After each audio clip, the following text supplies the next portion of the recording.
สวัสดีครับผม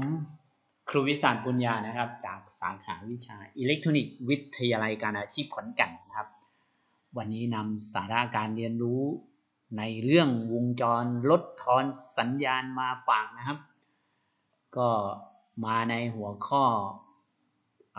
Pi Pad Attenuator นะครับ Pi Pad ก็มาดูวงจรเบื้องต้นเลยนะครับ Pi Pad เนี่ยก็สัญลักษณ์ของวงจรคล้ายๆตัวพายนะครับตัวพายก็มีตัวต้นทานซ้ายขวาแล้วก็ตรงกลางอยู่ข้างบนนะครับตรงกลางอยู่ข้างบนก็เป็นวงจรคล้ายๆตัวพายนะครับก็มีวงจรเป็นแบบนี้นะครับแล้วก็มีสูตรในการคำนวณนะครับสูตรในการคำนวณของวงจรนะครับก็มีตัวนี้นะครับ ZS เท่ากับ ZL นะครับกรณี ZS เท่ากับ ZL แล้วก็ Z นะครับก็เป็นสูตรนี้นะครับ R1 เท่ากับ R3 นะครับ R1 เท่ากับ R3 R2 เท่ากับตัวนี้นะครับก็ตัว K นะครับก็คือค่า impedance factor นะครับ impedance factor ก็ที่ผ่านมานะครับโดยคลิปพวกนี้ผมจะนำมาต่อเนื่องกันนะครับตัว K นะครับตัว K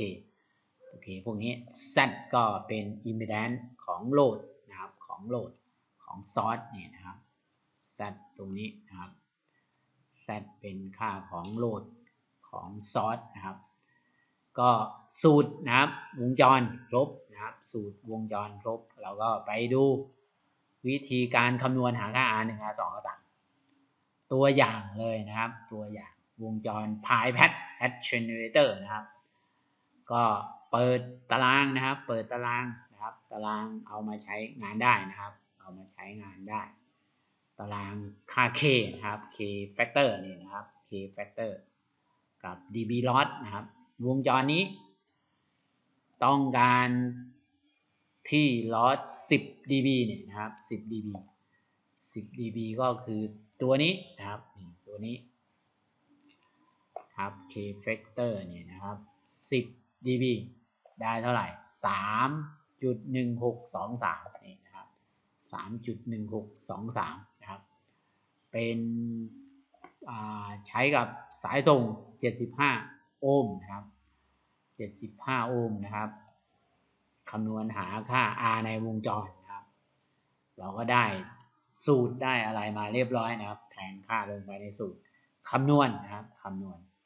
ได้ค่า R1 R3 ตามสูตรนะครับก็ได้ R1 R2 นะครับ R1 R2 R3 ก็เป็นแบบนี้นะครับแทนค่าลงไปในสูตรเรียบร้อยก็จะได้ค่าความต้านทานมาแต่ละตัวนะครับตามที่เห็นนี้นะครับ R2 นี่นะครับ R2 R1 เท่ากับ R3 นะครับ R1 เท่ากับ R3 นี่นะครับ R1 เท่ากับ R3 ได้เท่านี้โอห์มนะครับเท่านี้นี่นะครับคำนวณแล้วเรียบร้อยได้แบบนี้มานะครับส่วน Zin Zout เท่ากันนะครับ Zin Zout เท่ากัน75โอห์มก็จบขั้นตอนนะครับตารางนี้นะครับตัวอย่างนะครับตัวอย่างนี้แบบ Pi Pad นะครับ Pi Pad ก็ต่อไปนะครับถัดไปก็เป็นตารางนะครับเราจะเขียนเป็นตารางเอาไว้นะครับแบบ Pi Pad เนี่ยนะครับสำหรับกรณีที่เรารู้การทำงานของวงจรที่แน่นอนแล้วนะครับเราก็จับมาเขียนเป็นตารางเลย50โอห์ม75โอห์ม600โอห์มเป็นโอห์มมาตรฐานนะครับโอห์มมาตรฐาน K factor ก็มาตรฐานนะครับ1 dB ถึง32 dB หรือ100 dB เนี่ยครับก็เป็นตารางค่ามาตรฐานก็ใส่ลงไปก็ได้ค่าตัวต้านทานค่าอะไรออกมาแบบนี้นะครับค่าความต้านทานออกมาแบบนี้นะครับก็เป็นตารางตัวหนึ่งที่เราเตรียมเอาไว้ใช้งานนั่นเองก็ถัดไปครับกรณี ZS ZL ไม่เท่ากันนะครับ zh zl ไม่เท่ากัน zh zl ไม่เท่ากันนะครับก็มีสูตรคำนวณนะครับสูตรคำนวณแบบนี้นะครับสูตรคำนวณแบบนี้นะครับกรณีที่ z 2ตัวนี่นะครับไม่เท่ากันตรงนี้นะครับ z ไม่เท่ากันนะครับ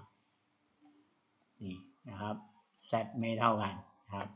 เราก็สามารถที่จะใช้สูตรนี้นะครับสูตรนี้คำนวณ3สูตรนะครับ3ตัวแปรนะครับ R1 R2 R3 นะครับ R1 R2 R3 ก็แทนค่าลงไปในสูตรก็ได้ค่าของตัวเลขออกมานะครับไม่ยากนะครับก็ไปดูตัวอย่างเลยนะครับตัวอย่างกรณีแบบไม่สมดุลนะครับไม่สมดุล z in กับ z out ไม่เท่ากันครับ z in กับ z out ไม่เท่ากันก็จะได้สูตรนี้ลงไปในวงจรนะครับR1 นะครับคำนวณค่า R1 ต่อไปคำนวณค่า R2 ครับ R1 R2 นะครับ R1 R2 นี่นะครับบังนิดหน่อยโทษทีเดี๋ยวผมเลื่อนตัวนี้ขึ้นอีกนิดนึงรู้สึกว่ามันจะบังนะครับตัวหนังสือบังนะครับมองไม่เห็น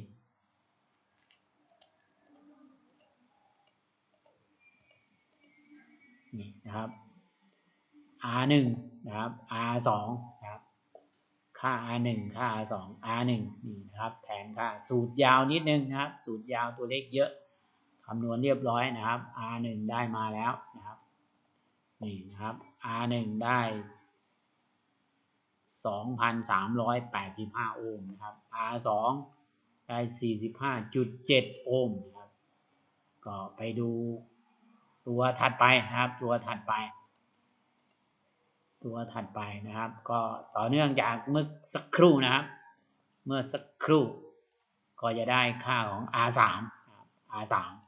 ตัวนี้ค่าของ R3 นะครับ R3 R1 R2 ตัวเดิมนะครับตัวนี้มาคำนวณค่า R3